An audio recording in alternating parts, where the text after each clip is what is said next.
Wake up from the program dream. Feel the real beneath your feet. Shut out all the hollow screams. Let your own thoughts take the lead. In every pulse that shakes the ground. In every note that dares to rise. You're not lost, you've just been found. Beneath this electric sky.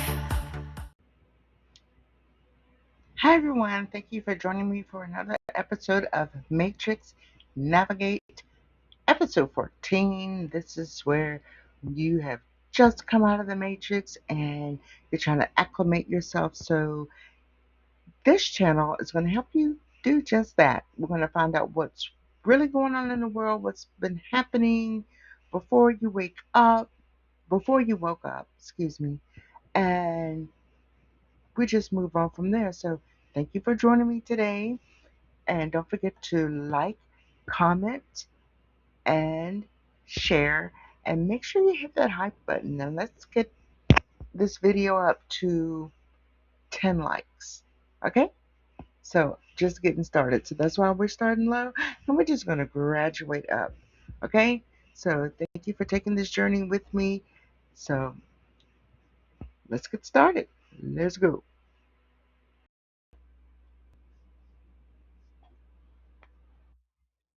The English language is riddled with spells. Let's get in school, you learn grammar. Grammar is another word for... The English language is riddled with spells. Let's get into it. Let's start from the beginning. When you go to school, you learn grammar. Grammar is another word for grimoire. Grimoire is a book full of spells. You learn to spell words correctly. You are now learning how to write spells.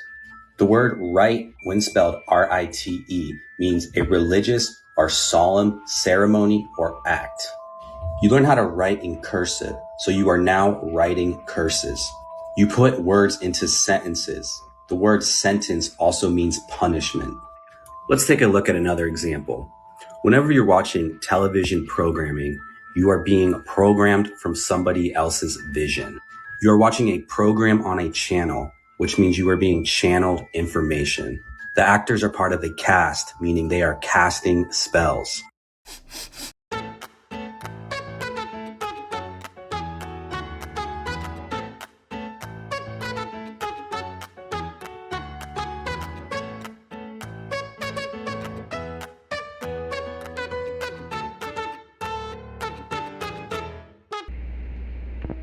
This numerology thing, it's always existed?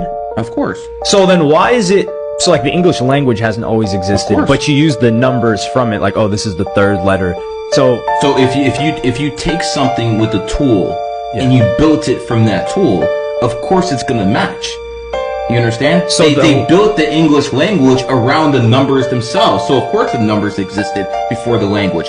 First it was the Greek language, then it was Hebrew, and then the final language is English. That's why the English language is everywhere. It doesn't matter if you're in Beijing, it doesn't matter if you're in Russia, Mongolia, all the signs are in English. Oh, for shit. A specific reason. That's why it's an international? Yes, that's why it's called spelling. You guys know this, you're casting a spell.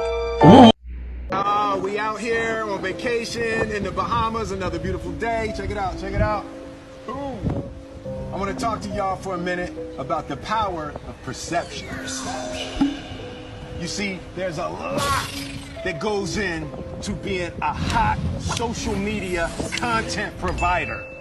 For instance, y'all think I got time to go on vacation? No. I got social to do. Come on, man, this is blue screen.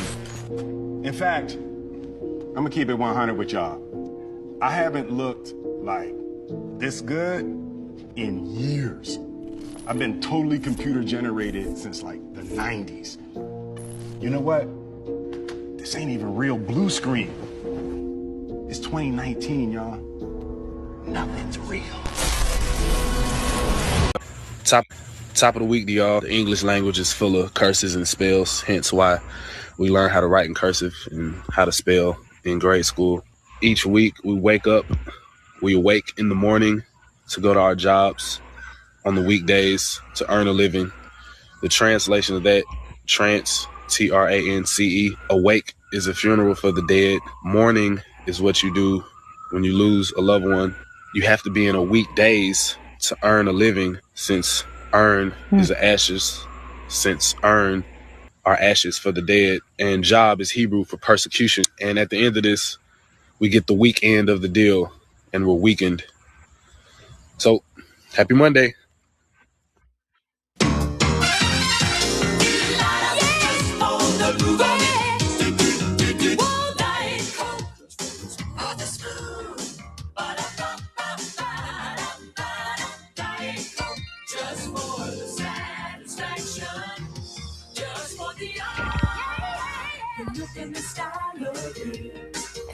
Okay, I grew up in the 80s, so seeing that Diet Coke commercial, it really brought back a lot of memories. And I'm sitting here and I'm looking at it, I'm like, what were we watching? What were they doing to us? Because who is all excited about Diet Coke? Nobody. I mean, it's really, I'm at a loss for words because it's it's just a spell. It was a spell, and it was so normal to see commercials that way. I mean, drink commercials are nowhere near like that now. They're trying to make people more normal and everything. And I remember in the 80s, they tried to glamorize everything. I mean, you've seen the 80s commercials that we've seen so far, like the Jello commercial. There were people exercising for Jello. You know, they're trying to encourage people to think that, oh, this is a low calorie thing. You can eat as much as you want, blah, blah, blah, blah, blah, blah. But it just blows my mind how normal it was back then. Anyway, let's keep going. That's already done. By law, your body, your physical body is a corporation. So when you die, you're a corpse, because when you're living, you're a corporation. Words and terms are based on maritime admiralty, the law of water. It's an extraordinary story about how governments rule the world. And unless you understand this, you're never going to figure out what's going on. Where do you find banks? You find banks on the side of a river. So what does a river bank do? It directs the flow of the current, because your currency is the cash flow, the liquid asset. And so money goes through your hands like water. No, money is water. It's the flow. As much money as you print, you've got to take some back in to make it valuable. The tide goes out, it's got to come back in. Money goes out, money comes in. Wow, that's a good way to put it. Listen to this carefully. They are cloning sheep now. And in 10 years, no matter what they say, they will be cloning humans. Now, with the DNA I got in this here, I can raise me a whole army of prize. Wow. I'm getting money. Ring, ring, ring it, ring it. I'm getting ring, ring, ring, ring it, ring it. I got some bones for the plug, for the low. I got some bones for the bitches, for the dope. Good. Oh my God!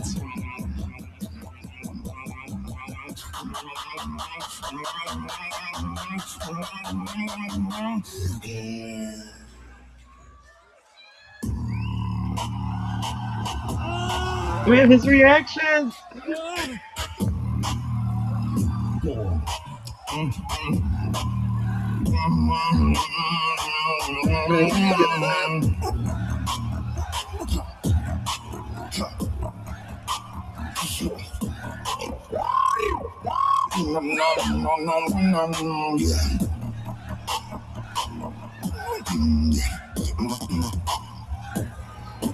That was awesome.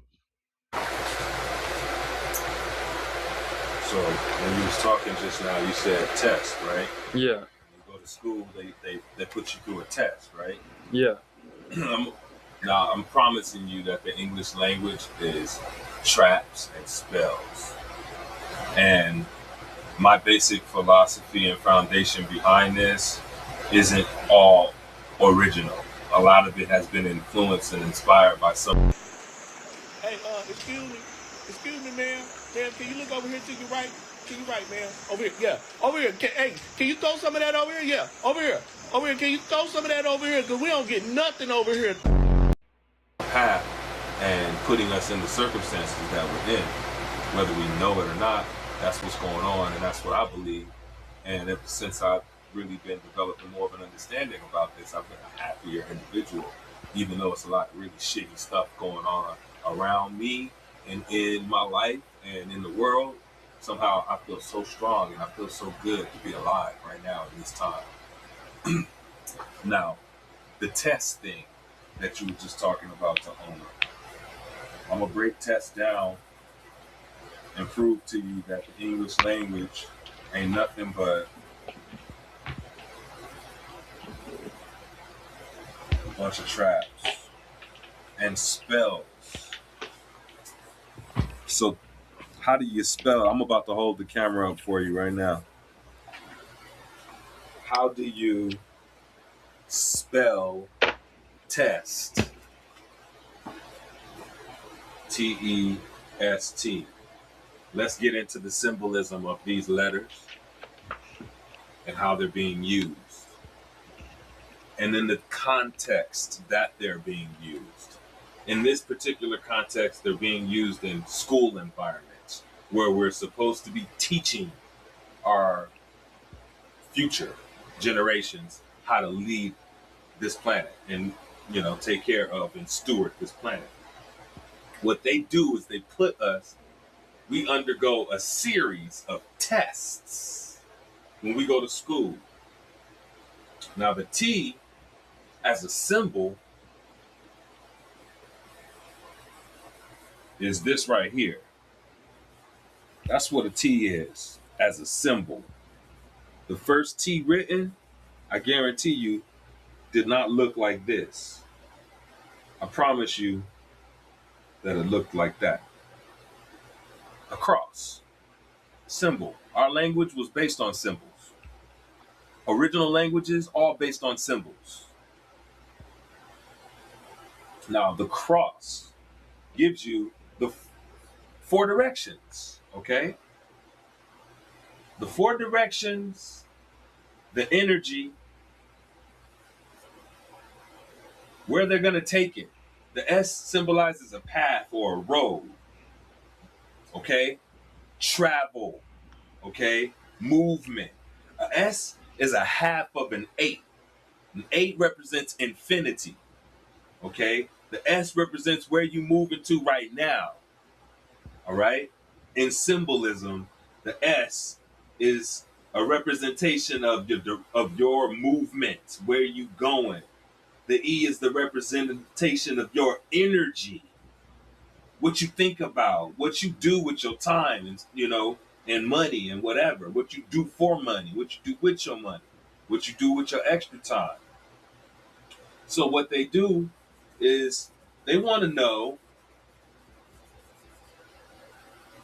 where your energy, okay, what direction is your energy gonna go? And they got you in between two of these. Every time they test you, they got you in between two of these crosses, in between the four paths, the four directions. And in the process of them figuring out what direction you want to go, they figure out what they want to do with you, how they gonna treat you. Do you get in to the secret society? Do you get the secret club membership? Or do you fucking get murked? That's what it is, yo. I'm telling you. Y'all gotta watch what's going on and really start slowing down on this language thing and start figuring out how we can get a little bit more simple with our communication. The fuck? I mean, is it too much to ask that in my mind I feel it makes perfect sense for us to go against some shit that was forced on us? This is not my language. It was forced on me. Now I'm trying to understand it, and in the process of understanding it, they fucking us. Traps and spells. How do you spell that? I'm done for now. We'll talk more about that. We can talk about the breakdown of this right now, what the symbols actually mean, to go even deeper into how this English language is a trap. Once again, we got direction. We have another character here that we could talk about. It's basically has a lot to do with sight and vision. It's a part of the. I know it looks familiar to you. You've probably seen it before when it's on the eye of Horus. It's anyway the energy, and then the two L's. The L's represents a portion of the square. Okay, square it off. You got two of them. That represents that it's squared off. Squaring something off means to trap something inside. That's what it means when you get two L's next to one another. Two L's. Y'all know math, right? Squared. All right. Take these two L's, change the direction of them. All right. That's one L upside down. That's a motherfucking L the right side way. You close them, and that's a goddamn trap. It's a square. Energy cannot travel properly inside of a square. So that's why they put you under spells. They do not want you to be able to travel with the proper vision, to not have your energy trapped in a square. Think outside the box, people. I'm fucking telling you, I'm on to some shit, and y'all need to listen up, man. And just go do some research on your own about symbolism and the English language. My name is Juan Lennon. They call me Creative Hands, Dill Spittles, Frog One, Dragon Tree, all kinds of shit. I don't care what you call me, but I just want people to wake up. And so I just wanted to share with my brother Taona here a little bit of proof about what I was trying to talk to him about with the English language really just being a bunch of traps and spells. That's what's up, y'all. Peace. Yes, sir. Okay, just to bring home what he was talking about, and so you can get an even deeper understanding. In the Bible, in Ephesians 6:12, it says, in the NIV, for our struggle is not against flesh and blood, but against the rulers, against the authorities, against the powers of this dark world, and against the spiritual forces of evil in heavenly realms. So, what that means is the people who are the people who created the spells and taught their children, and their children taught their children, it's going through the generations, right? But initially, when all of this began, the spells had to come from somewhere. They came from the heavenly realms, from spiritual forces of evil. Okay? That's where they came from. All right? To finish what I was saying before this software rudely cut me off, yes, the spells come from high places. They just don't appear out of nowhere. So when you think about it, you have generation after generation after generation teaching each generation these spells. So the controllers, okay, this is a generational thing, all the way back to the beginning with a plan to control, they got the spells from the heavenly realms, from evil beings or evil spirits. It had to come from somewhere. And that's where it came from, because we're not born knowing how to cast spells on people. And it's just not, it's bad enough to think about casting a spell on one person, but imagine having a master plan to cast spells over an entire nation, where there's a very small percentage of people are awake, and you have the whole nation asleep. I mean, look at the commercials we're showing.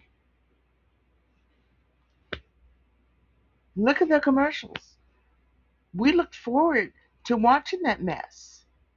And to see it, like I was saying before, it blows my mind to see the commercials now and think, oh my gosh, what a stupor we were under.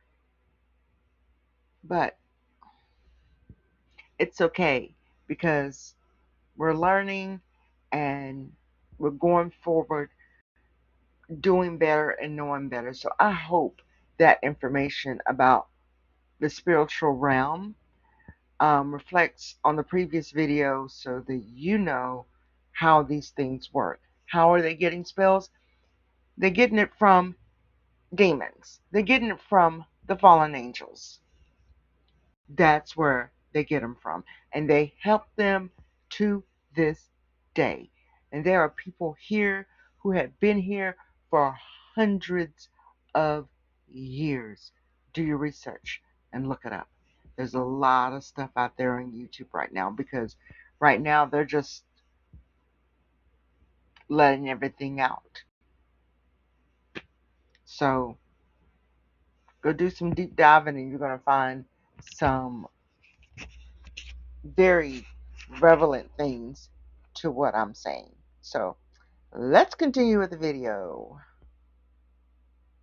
No, you ain't over here. I knew you ain't over here. I told you I was gonna whoop you next time. Man, let me get off this muscle shirt. I'm gonna whoop you. Jordache has the fit that's right. The Jordache look. The Jordache look. There really is a Kentucky Fried Chicken school. Yep, today we're making the Colonel's original recipe. What have you learned? Fresh chicken makes the best chicken. And that we use 11 herbs and spices. Oh, but that's the Colonel's secret. And special pressure cooking. So it's always tender and juicy. Looks like you've learned to make great chicken. Only way to serve our customers right. It's so nice, nice to live. So good about a meal. So good about Kentucky Fried Chicken.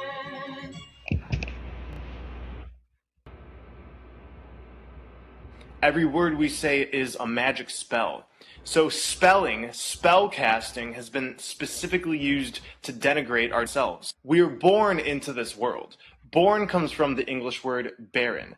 Today's definition of barren is unfruitful, bleak, and lifeless. Our children, as designated by our language, aren't even ours. Parents are a pair who rents.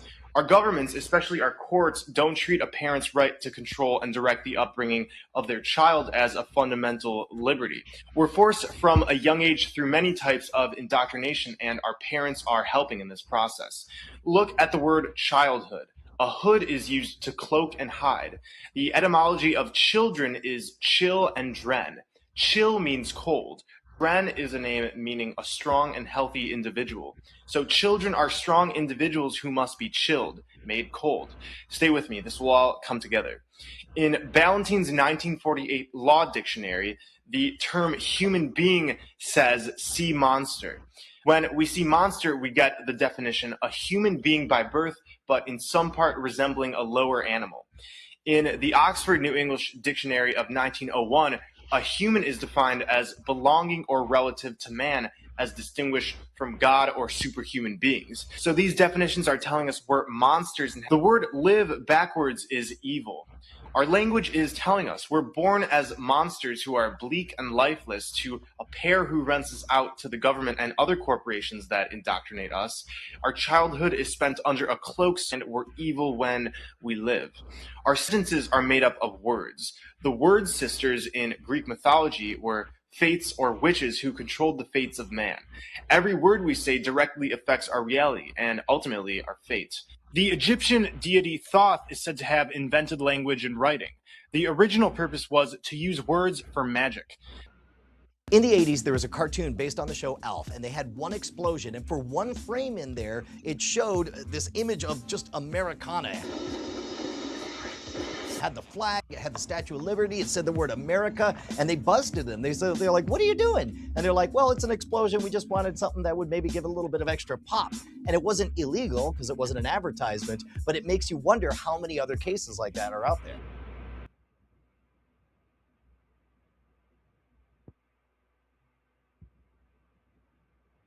words are actually spells, part 2. A mortgage is a loan for a property. A mort is the sound you hear on the horn when a quarry is killed. A quarry is an animal hunted by a predator.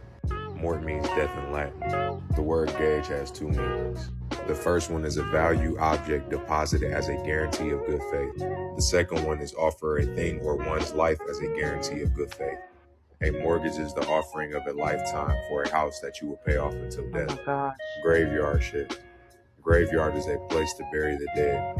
Shift meaning transition. When people say graveyard shift, they're referring to the midnight shift, which is working from the hours between 10 p.m. to 8 a.m. So when you work a graveyard shift, you are actually shifting your circadian rhythm, and your circadian rhythm is responsible for you waking up at the same time every morning. You should rise with the sun and set with the sun. Working graveyard shifts are not good for the body, but I understand as I had to be where I wanted to be. Yeah, I got you now, sucker. If you have any last words, now's the time to stay out of this, Linda.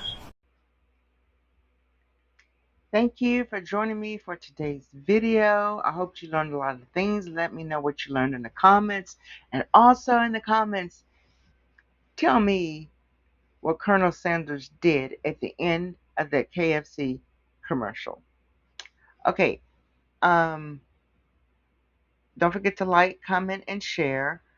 Hit the hype button so the video can get out there so other people like you who's waking up from this thing can come over here and we can build a great community. So I have a lot of fun doing these videos, and I want to thank you again for joining me, and I will see you next time.